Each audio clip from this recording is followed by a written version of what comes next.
He thought divorce ended her life, until the billionaire called her my wife. You're leaving with nothing. No shares, no claim to my company, and no future, Idris sneered, his new fiancée laughing cruelly beside him. Sign the papers and disappear. You're obsolete. Norabel's hand didn't shake as she signed away her 7-year marriage and the $400 million tech empire she had secretly built for him. I was the ghost in your machine, Idris, she stated coldly. Enjoy the spotlight.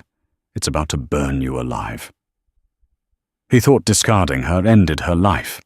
He had no idea the world's most ruthless billionaire was waiting to turn her revenge into a public reckoning. The sunlight streaming through the floor-to-ceiling windows of the 64th floor conference room was unforgiving. It illuminated the dust motes, dancing in the sterile air, and cast sharp, harsh angles across the features of Idris Stonevale. There was no dramatic thunderstorm, no cinematic downpour to mask the cruelty of the moment. It was a perfectly clear, crisp Tuesday in Manhattan, rendering to the death of a 7-year marriage utterly mundane. Norabel sat across from the man she had loved, her posture perfectly straight, her hands folded quietly in her lap. She wore a simple tailored charcoal suit, devoid of the flashy designer logos that Idris's new fiancée favored. Her face was a mask of practiced calm, though beneath her ribs a hollow ache thrummed in time with her heartbeat. The terms are absolute, drawled Arthur Pendleton, Idris's high-priced divorce attorney. The lawyer adjusted his silver-rimmed glasses, sliding the thick stack of documents across the polished mahogany. My client has generously agreed to a lump sum of $200,000 plus the lease on the silver Lexus for the remainder of the year. In exchange, you waive all rights to Stonevale Enterprises, its intellectual property, and its future earnings. Furthermore, you agree to a strict non-disparagement clause. Norabel looked down at the paper. $200,000. It sounded like a lot to a layman, but to the architect of a tech empire currently valued at $400 million, it was an insult.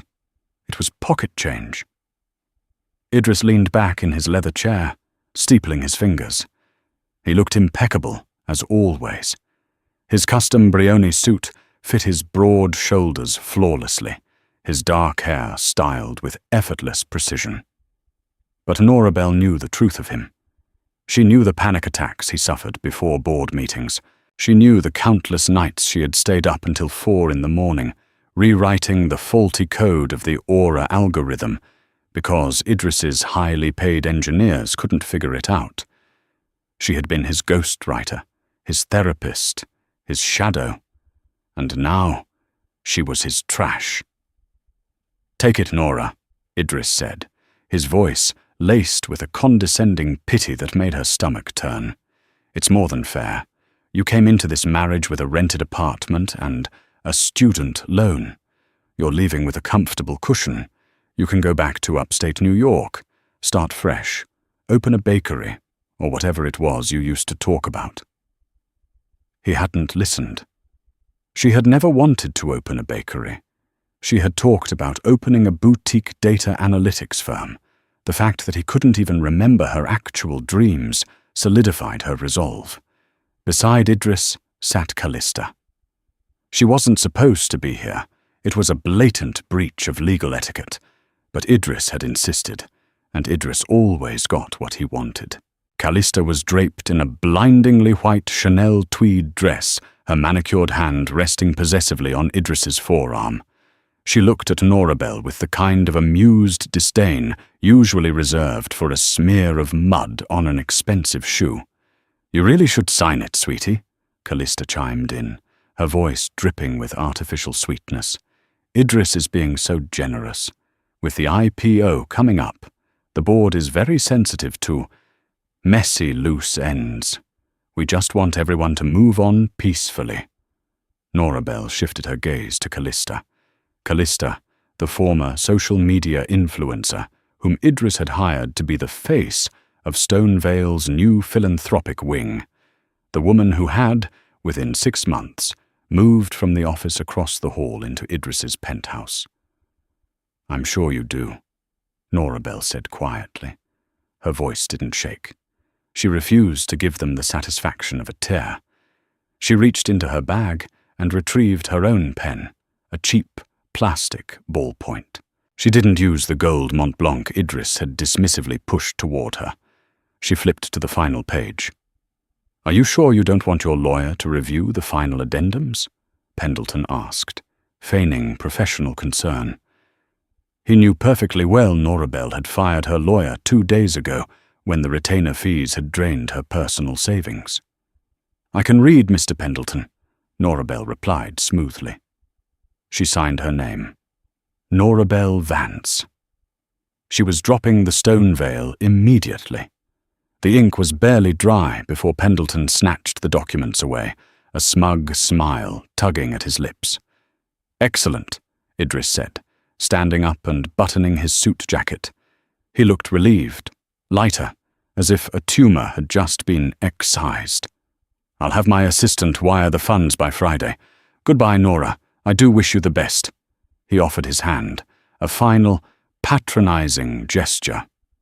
Norabel looked at his outstretched hand, then up at his handsome, empty face. "I don't need your wishes, Idris, and you won't need mine. You have exactly what you deserve now." She turned on her heel and walked out of the conference room. She didn't look back. As the heavy glass doors clicked shut behind her, she stepped into the elevator. When the doors finally closed, isolating her in the stainless steel box, she didn't collapse. She didn't cry. Instead, she took a deep, shuddering breath, feeling the sudden, terrifying weight of absolute freedom. Idris thought he had taken her life. He didn't realize he had just unchained her. 3 weeks later, the atmosphere in the private dining room of Le Bernardin was intoxicatingly arrogant. Crystal clinked, rare truffles were shaved over delicate plates of pasta, and the air was thick with the smell of wealth and expensive Tom Ford cologne. Idris raised a glass of vintage Dom Perignon, the ambient lighting catching the sparkling facets of the crystal flute. "To the future," he declared, looking around the table at his inner circle, "and to the successful launch of the Aura 2.0 system." "Hear, hear!" chorused his lead developers, sycophants who happily took credit for the foundational code they barely understood. Callista sat to his right, wearing a diamond tennis bracelet that cost more than Norabel's entire divorce settlement. She beamed, leaning in to kiss Idris's cheek. "You're brilliant, baby. The whole tech world is eating out of your hand." Across the table sat Rosaria Stonevale, Idris's mother, an aging matriarch with a face pulled tight by expensive surgeons and a heart as cold as dry ice. She took a delicate sip of her wine, her eyes sweeping over Callista with calculating approval. "I must admit, Idris, the optics of the company have improved remarkably since you shed that dead weight," Rosaria said, her voice carrying easily over the soft jazz playing in the background. Norabel was always so pedestrian. She lacked the grace required for this echelon of society. She always looked like an intern who had wandered into the boardroom by mistake. Idris chuckled, slicing into his fish. "She served a purpose, Mother. She was organized. But a company scaling to $1 billion needs a different kind of energy. It needs vision." He patted Callista's hand. "It needs a face."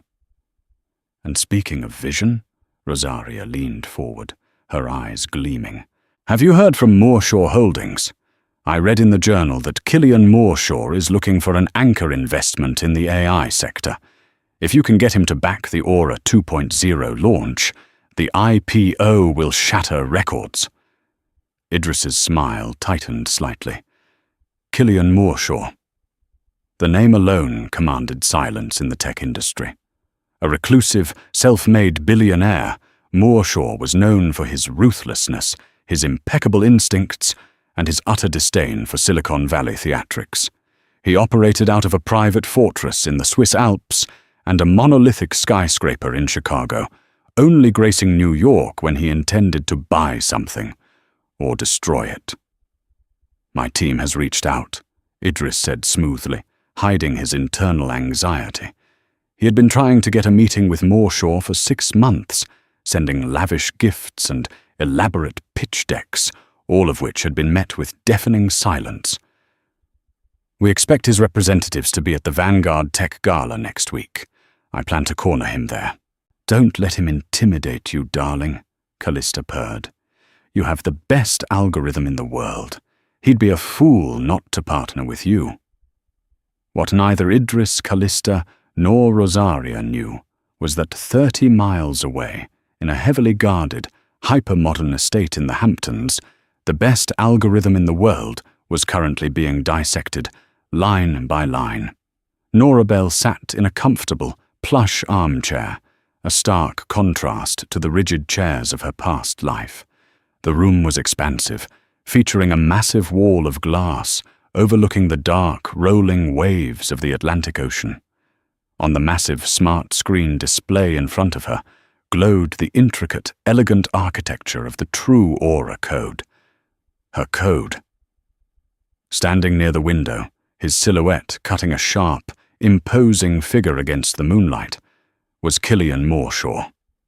He was a man who looked like he had been carved from marble and hardened in a forge, dark hair silvering at the temples, eyes the color of a winter sea, and a jawline that suggested a profound intolerance for incompetence. He wore a simple black turtleneck and dark trousers, yet he exuded more power than Idris ever could in a bespoke suit. "It's elegant," Killian said, his voice a deep, resonant baritone that commanded the room effortlessly. He didn't look at her. He looked at the code. The predictive latency is almost 0. The resource allocation is a masterpiece of efficiency. My engineers have spent 3 years trying to achieve this level of neural integration, and you did it on a commercial laptop in your living room." "I had a lot of quiet nights," Norabel replied dryly, taking a sip of the herbal tea his staff had provided. Killian finally turned to look at her. His gaze was piercing, analytical, yet strangely respectful. He didn't look at her the way Idris did, like an object to be managed. He looked at her like a peer.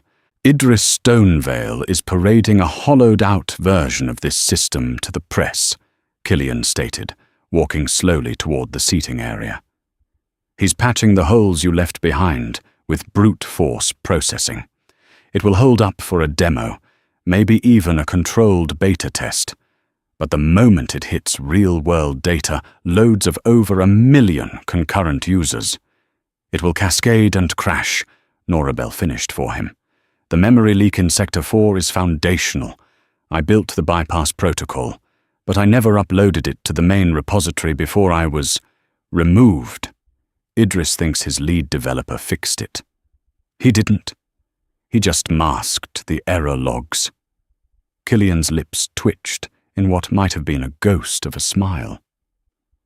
A fatal structural flaw hidden behind a slick user interface. Much like the man himself. He sat down in the chair opposite her, leaning his forearms on his knees. "Leander has finished reviewing the patent logs.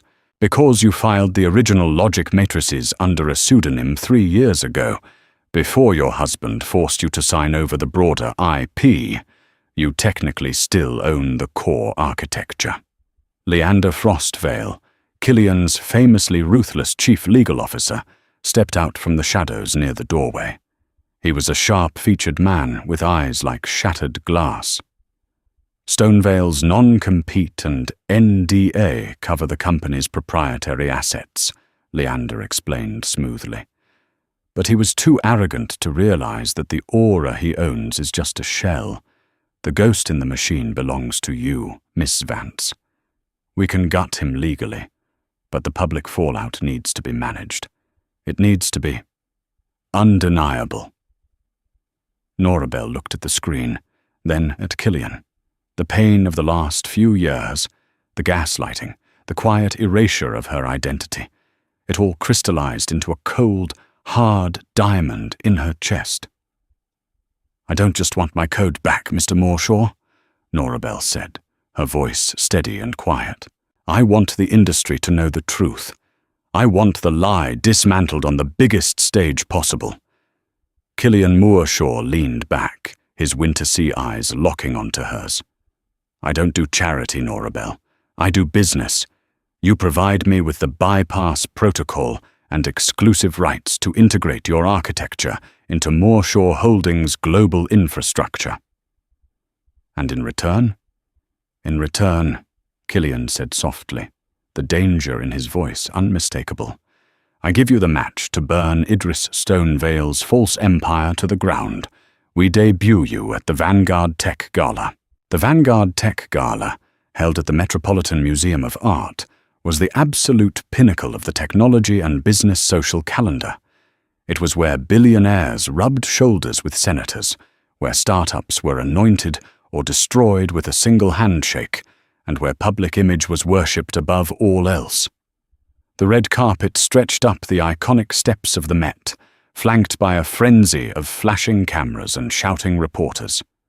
This year, the presence of major YouTube tech vloggers and live streamers had been amplified, courtesy of a generous, anonymous donation to the event's PR committee, a move orchestrated quietly by Leander Frostvale.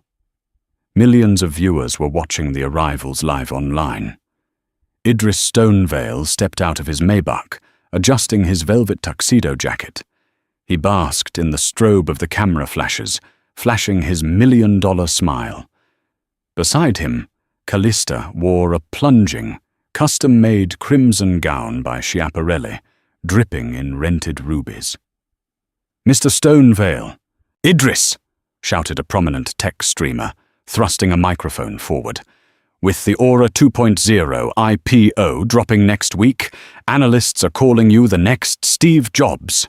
How does it feel to be the sole architect of the decade's biggest AI breakthrough?"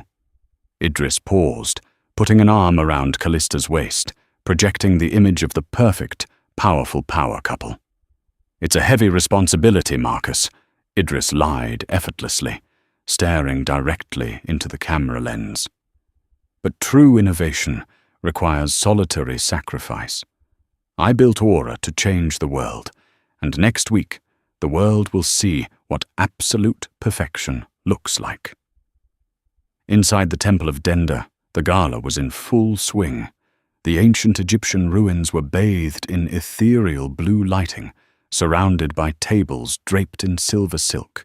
Idris worked the room like a politician, shaking hands, dodging difficult technical questions with corporate buzzwords, and desperately scanning the crowd for Killian Moorshaw.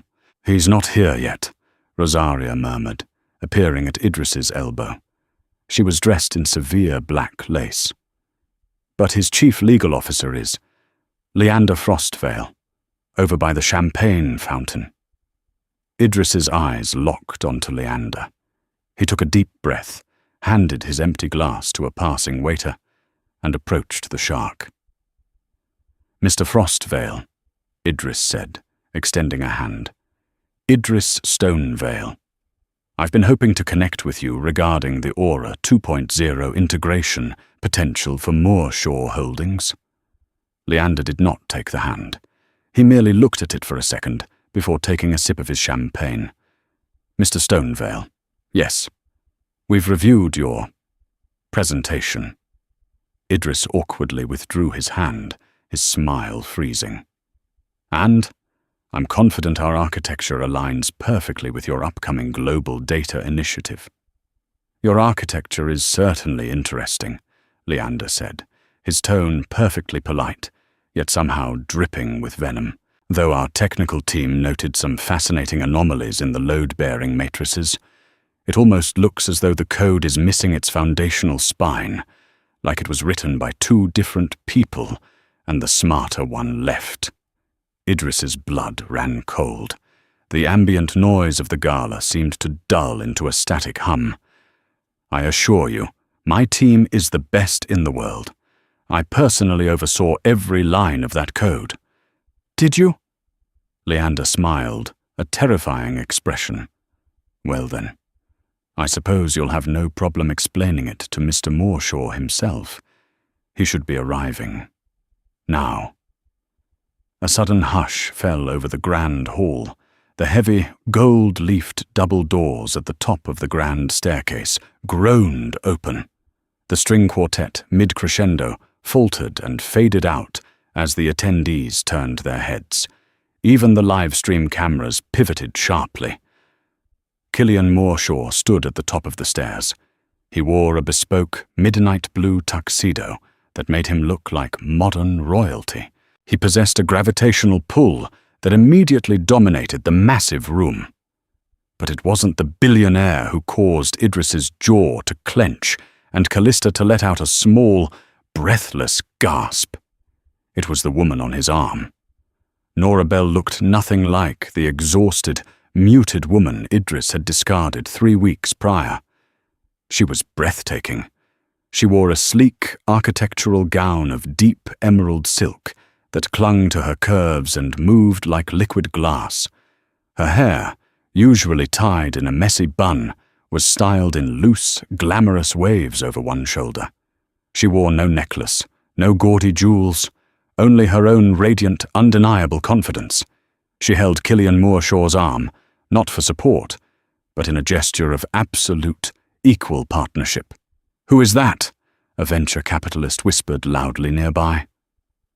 "Isn't that Stone Vale's ex-wife?" someone else murmured. "The quiet one." Idris felt a sudden, violent surge of panic. He took a step forward, his mind racing. What was she doing here? How did she even get past security? And why in God's name was Killian Moorshaw looking at her like she was the most valuable asset in the room? Killian and Norabel began their descent down the grand staircase, the flashes of 100 cameras illuminating them with every step. As they reached the floor, Leander Frostvale stepped forward, clearing his throat. The nearest microphones and live-stream cameras were perfectly positioned to catch every word. "Ladies and gentlemen," Leander announced, his voice carrying effortlessly, "allow me to introduce the CEO of Moorshaw Holdings, Mr. Killian Moorshaw, and his newest partner, the true creator and sole patent holder of the Aura architecture, Ms. Norabel Vance." The silence in the room was absolute. Then a collective, shocked murmur erupted, like a wave crashing against the temple walls. Idris felt his chest tighten, his vision tunneling. He stared at Norabel, waiting for her to look away, to shrink under the pressure as she always had. But Norabel didn't shrink. She looked directly at Idris, across the sea of shocked billionaires and flashing cameras. Her eyes were cold, bright, and utterly unyielding. The ghost had stepped out of the machine, and she was holding the kill switch. The silence in the Temple of Denda was so profound that the soft hum of the Met's climate control system sounded like a jet engine. Hundreds of the world's most powerful people stood frozen, their champagne flutes suspended mid-air.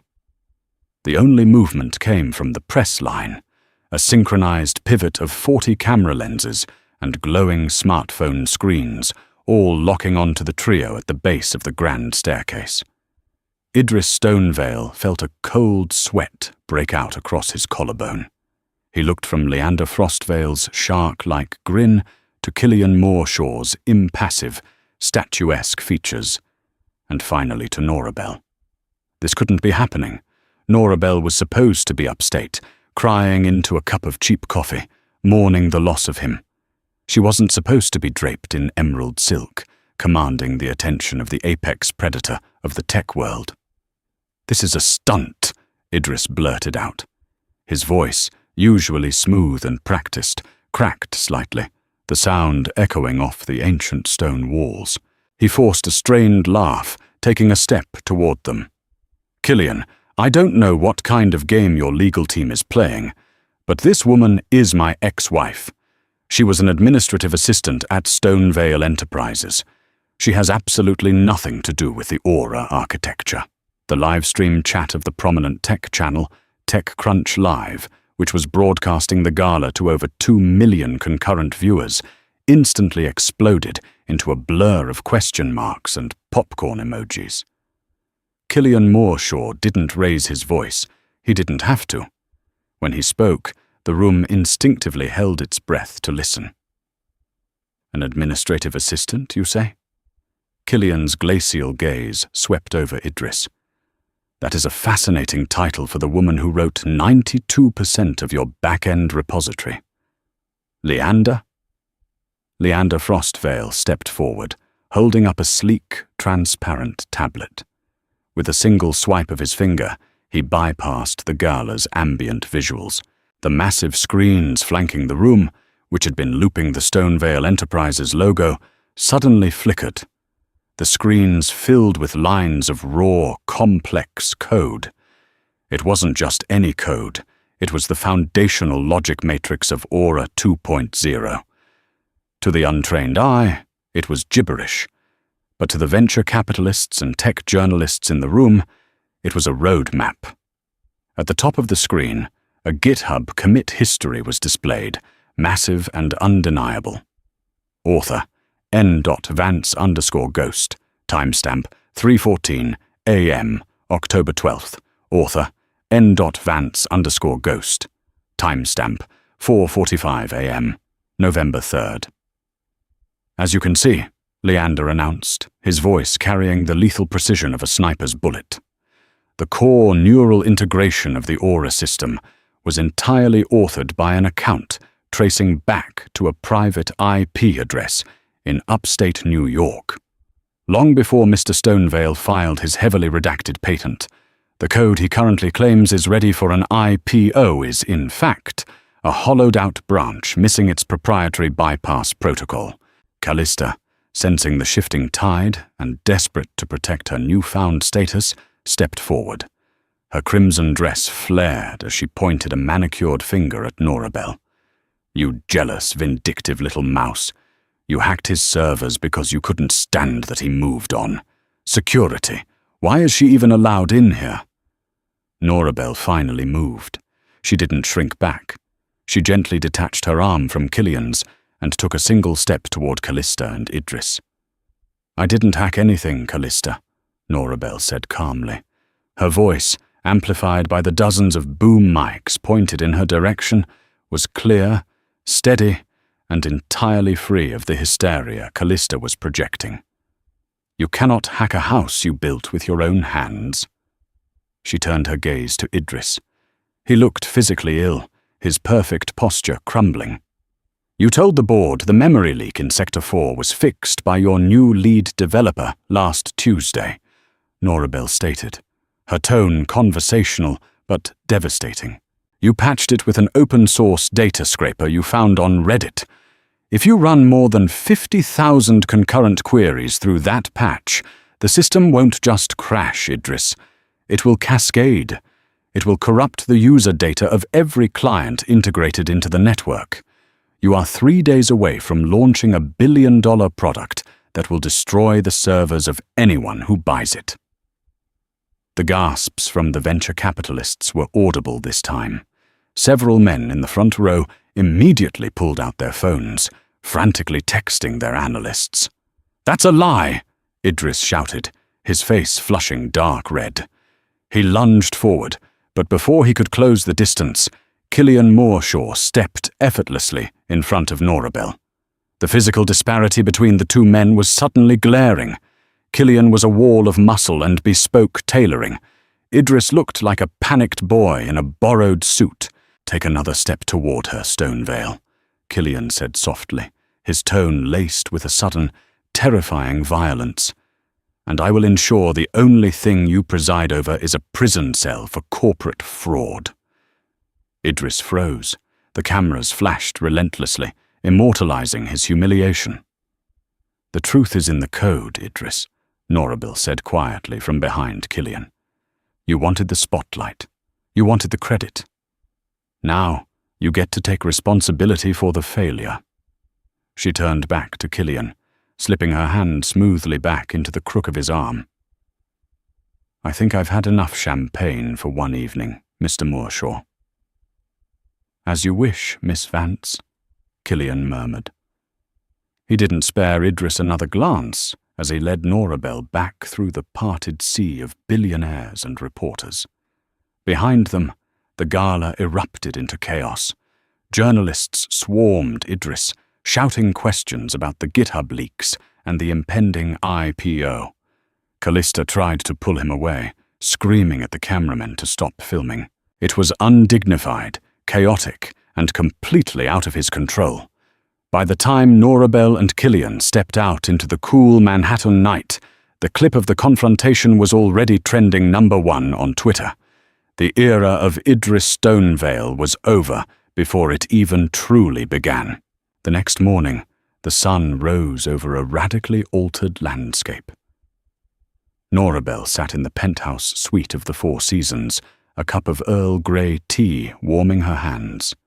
She was dressed in comfortable cashmere loungewear, provided by Killian's inexhaustible staff. Across the room, a massive flat-screen television was tuned to Bloomberg News. The ticker at the bottom of the screen was flashing red. Stonevale Enterprises, pre-IPO valuation, plummets 68% overnight amid fraud allegations. On screen, a prominent financial analyst was tearing Idris's reputation to shreds. What we witnessed last night at the Vanguard Gala wasn't just a lover's quarrel. It was the dismantling of a tech myth. The GitHub logs released by Moorshaw Holdings have been independently verified by 3 different cybersecurity firms this morning. The Aura 2.0 code is inherently unstable. Idris Stonevale is currently facing multiple inquiries from the SEC. Killian entered the room, already dressed in a charcoal 3-piece suit, looking as if he hadn't slept, yet showing no signs of fatigue. He held a tablet in one hand and 2 files in the other. "Good morning," Killian said, his voice a low rumble. "The internet is calling you the Queen of the Code." Several prominent YouTubers, including MKBHD and TechLead, have done hour-long deep dives into the matrices Leander released. They're calling your architecture revolutionary. Norabel felt a strange, unfamiliar warmth bloom in her chest. For 7 years she had been a ghost. She had watched Idris accept awards for her sleepless nights. Now people were seeing her. "And Idris?" she asked, taking a sip of tea. Killian's lips curved into a predatory smile. Barricaded in his corporate headquarters, his board of directors called an emergency meeting at 6 a.m. They are attempting to oust him, but he still holds a controlling 51% of the voting shares. He's refusing to step down. He's convinced he can fix it. "He can't," Norabel said simply. "He doesn't understand the foundational logic. To fix the leak, he has to rewrite the entire neural bridge. It took me 14 months to write it the first time." "I know," Killian said, sitting down opposite her. He placed the files on the coffee table. "Which brings us to our next move. Stonevale is a cornered animal, and cornered animals bite. Leander intercepted a filing this morning. Idris has retained a bulldog litigation firm. They are filing an emergency injunction to claim that because you wrote the code while married to him, the bypass protocol is marital property, regardless of your pseudonym." Norabel's stomach dropped. The hollow ache returned, a phantom pain from her years of subjugation. "Can he do that?" "I signed the divorce papers. I waived my rights to Stonevale Enterprises." "You waived your rights to his assets.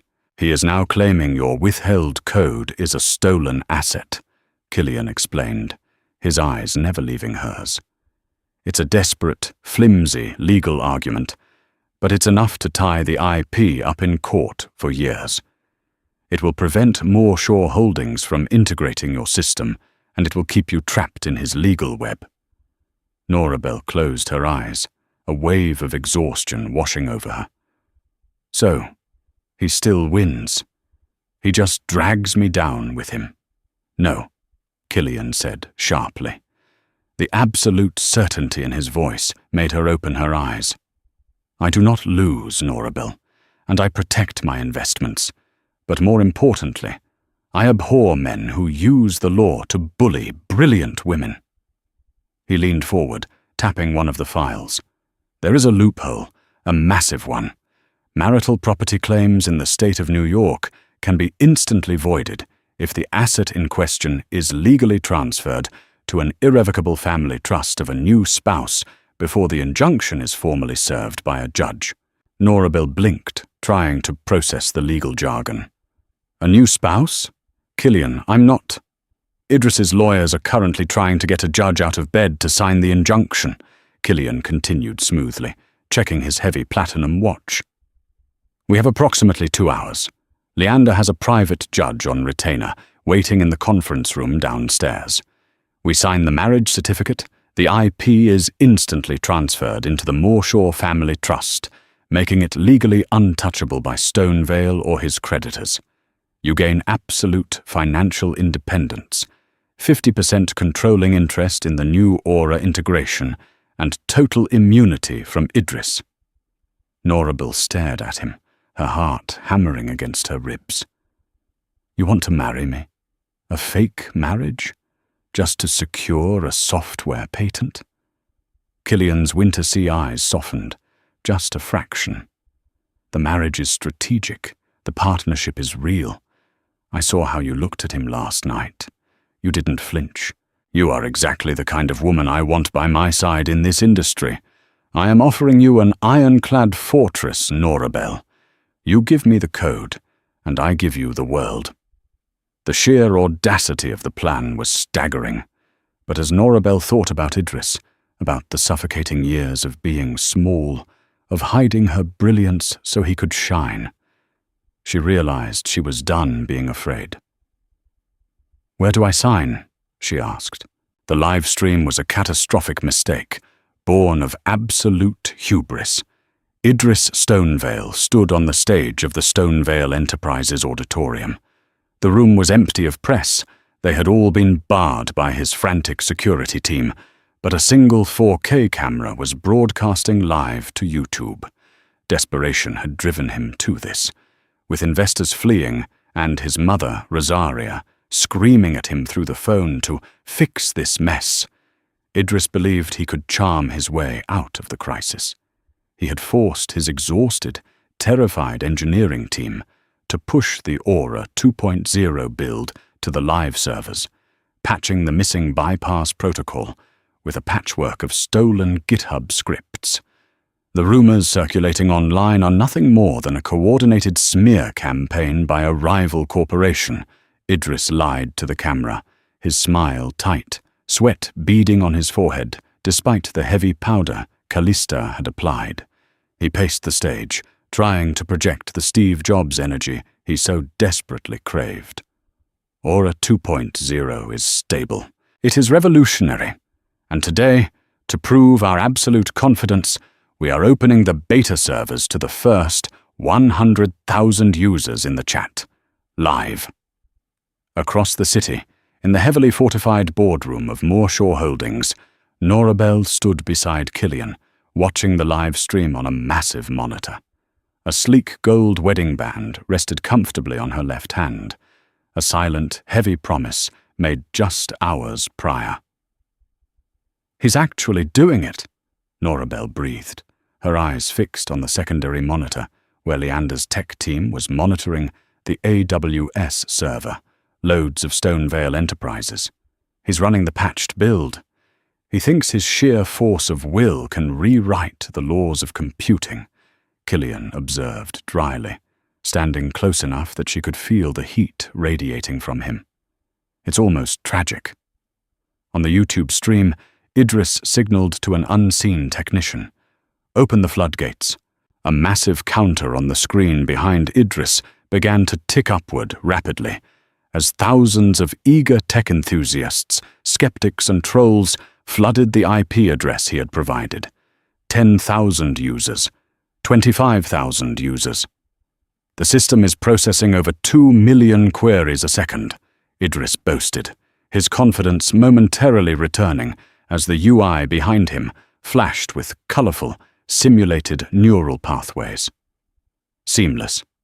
Flawless. This is the future. 45,000 users. Norabel leaned closer to the monitor. Here it comes. Sector 4 memory leak. 52,000 users. On the live stream, the colorful neural pathways behind Idris suddenly stuttered. The smooth animation froze, artifacting into jagged, pixelated blocks. Idris didn't notice immediately. He was too busy looking at the camera. Our competitors wish they had this processing power. Error 404. Directory corrupted. The massive screen behind him went violently red. A string of raw, panicked error codes began cascading down the display. The YouTube live chat, previously scrolling too fast to read, suddenly unified into a wall of identical messages. L-M-A-O. It crashed.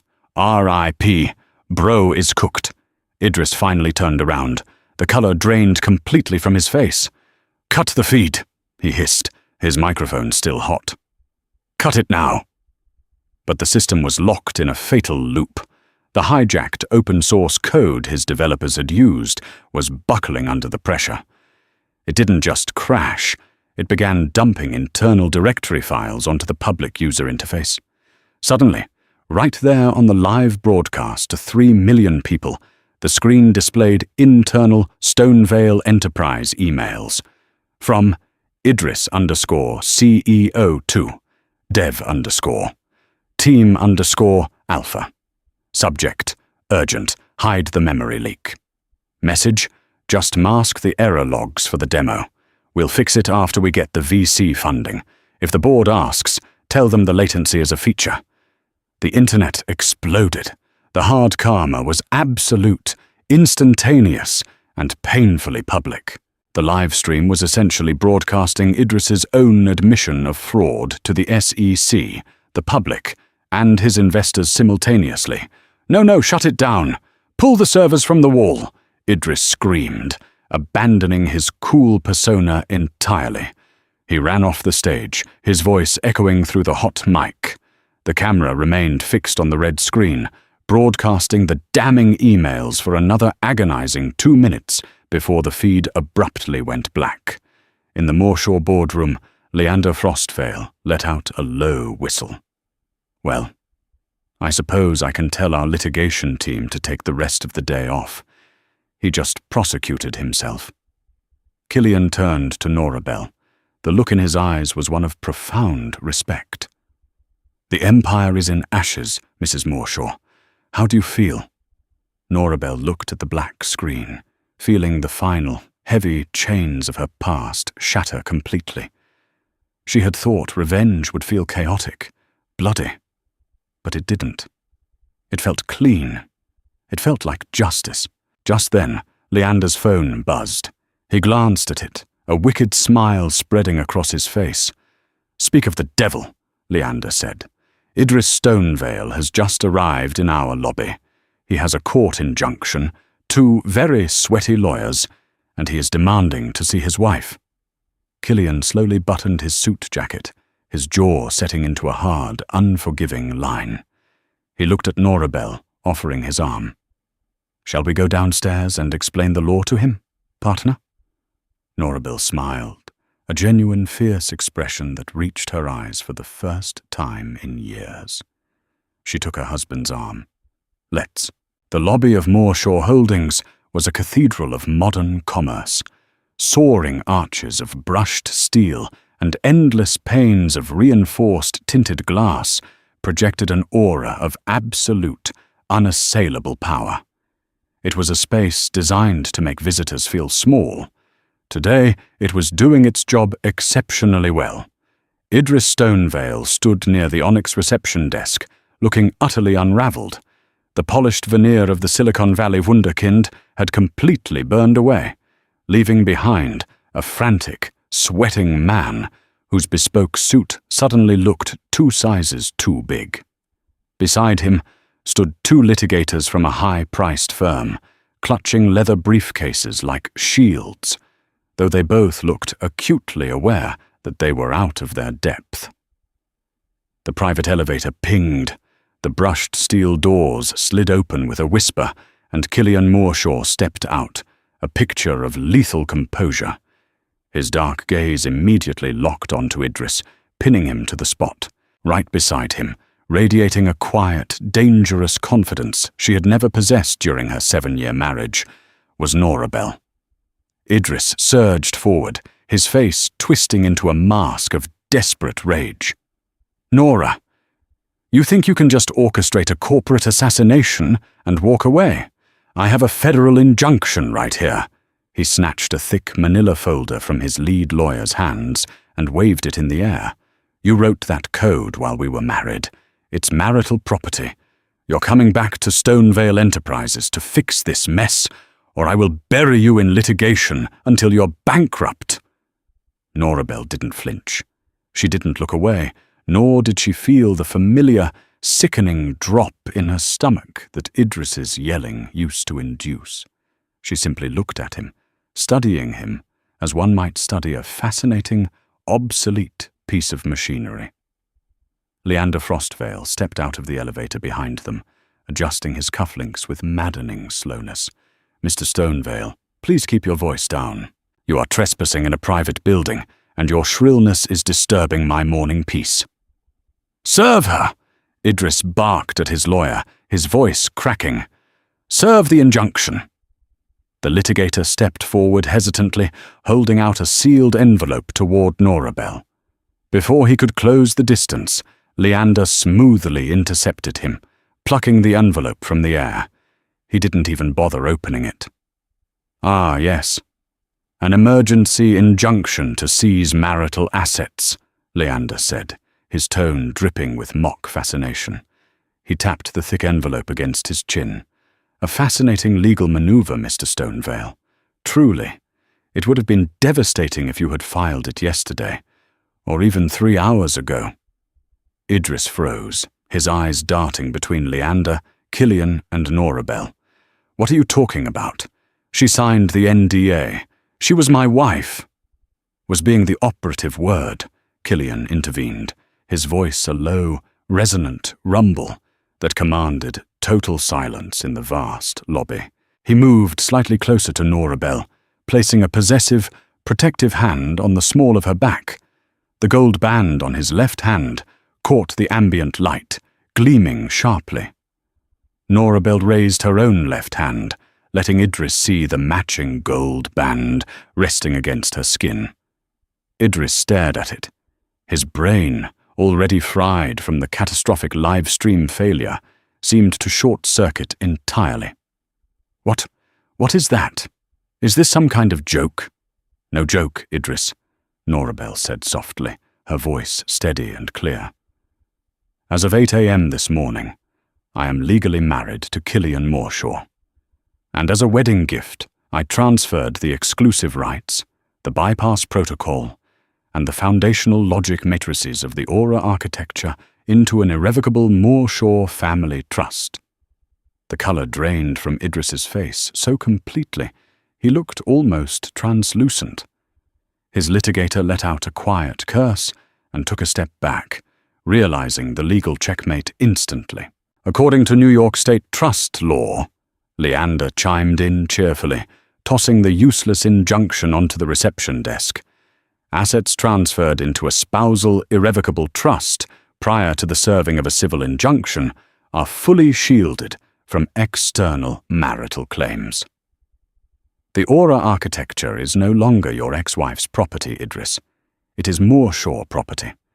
And if you attempt to lay claim to it, sue for it, or even mention it in a press release, I will personally see to it that you are sued for corporate espionage, defamation, and malicious prosecution. You married him?" Idris stammered, the reality crashing down on him. He looked at Norabel, his eyes wide with a horrific realization. He hadn't just lost his company, he had lost the very source of his power, forever. You threw away 7 years for this? I didn't throw anything away, Idris, Norabel replied, stepping out from Killian's side to stand directly in front of her ex-husband. You did. You threw me away for a cheaper, flashier reflection of your own ego. You wanted the credit without doing the work. Now you get exactly what you earned. Nothing. Killian checked his watch. Leander, have security escort Mr. Stonevale out. I believe the SEC is currently waiting for him at his office, and it would be rude to keep federal investigators waiting. Idris stumbled back, the fight completely bleeding out of him. He looked like a hollow shell. As 2 massive security guards approached, Idris's phone began to buzz incessantly. It was Callista. He answered it, his hand trembling.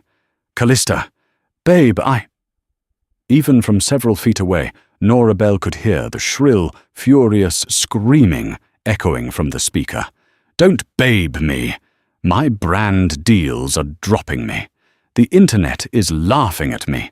You told me you were a genius, Idris. You're a fraud. Don't ever call me again. The line went dead. Idris Stonevale stood entirely alone in the massive lobby, the remnants of his fake empire crumbling into dust around his expensive Italian leather shoes. As security ushered him out into the glaring daylight, Norabel turned away. She didn't look back. She had a future to build. The fall of Idris Stonevale was spectacularly thorough, a masterclass in modern corporate ruin. Within 48 hours of the disastrous YouTube livestream, the Securities and Exchange Commission formally raided the headquarters of Stonevale Enterprises. News helicopters circled the glass skyscraper, broadcasting live as agents carried out dozens of boxes of hard drives and internal servers. The damning emails displayed during the server crash provided undeniable proof of intentional fraud. Idris had knowingly misrepresented the capabilities of his software to secure millions in venture capital. His board of directors, terrified of federal indictment, voted unanimously to oust him, stripping him of his CEO title and freezing his remaining assets to pay off the impending tsunami of investor lawsuits. Rosaria Stonevale, witnessing her son's public immolation, acted with the cold, reptilian self-preservation that defined her. She gave an exclusive, tearful interview to Vanity Fair, claiming she was completely blindsided and heartbroken by her son's deceitful actions. Behind the scenes, she legally disinherited him, severing all financial ties to protect her own sprawling real estate portfolio from his creditors. She abandoned him precisely as he had abandoned Norabel. Meanwhile, Norabel refused to let vengeance be her only legacy. With Killian's infinite resources and the protective fortress of the Mooreshaw Family Trust, she took her rightful place as the lead architect of the newly rebranded Aura Nexus. She didn't just sit in an office, she took responsibility for the code. Knowing the damage Idris's patched version had almost caused the industry, she spearheaded a public transparency initiative. She hosted a series of highly technical, meticulously detailed live streams on YouTube, breaking down the ethical responsibilities of AI development. She explained the flaws in Idris's brute force methods and showcased how true neural integration required patience, stability, and integrity. She wasn't just a scorned ex-wife anymore. She was the reigning queen of the tech industry, universally respected for her brilliance and her grounded, unshakable morals. The marriage between Norabel and Killian had begun as a ruthless, strategic maneuver, a shield forged in the fires of necessity. But as the weeks turned into months, the dynamic shifted. They worked late nights in the Mooreshaw penthouse, ordering takeout and debating logic matrices until 2 a.m. Killian, a man who had never trusted anyone in his life, found himself implicitly trusting the quiet, fierce woman who could match his intellect, step for step. He didn't talk over her. He didn't take credit for her ideas. He listened. One evening, as rain battered the floor-to-ceiling windows of their shared office, Norabel fell asleep on the sofa, her laptop resting on her chest. Killian quietly closed her screen and draped a heavy cashmere blanket over her shoulders. He lingered for a moment, looking down at her relaxed face. She stirred, opening her eyes blearily. "Did we figure out the latency issue in Sector 6? She murmured. "We did," Killian said softly, brushing a stray lock of hair from her forehead.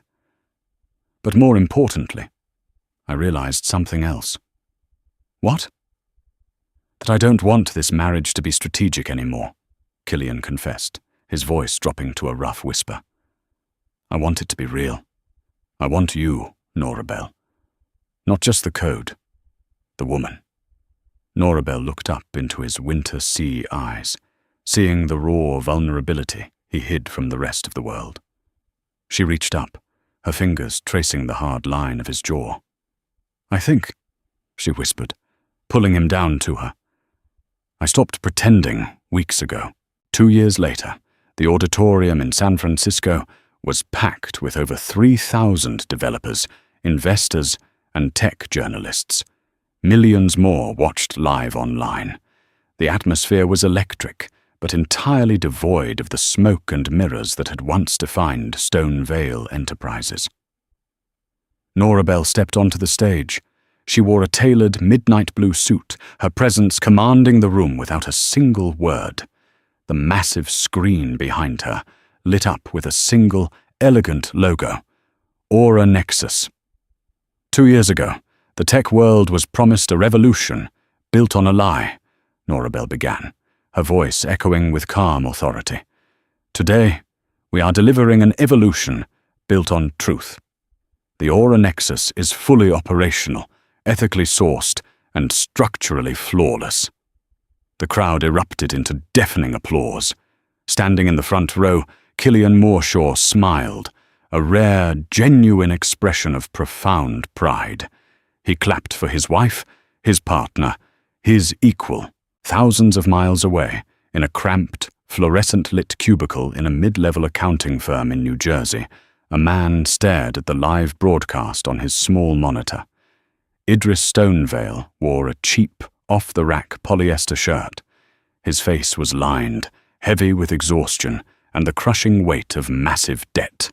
He was working as a junior data entry clerk, the only job he could secure after his felony fraud conviction resulted in 3 years of probation and an industry-wide ban.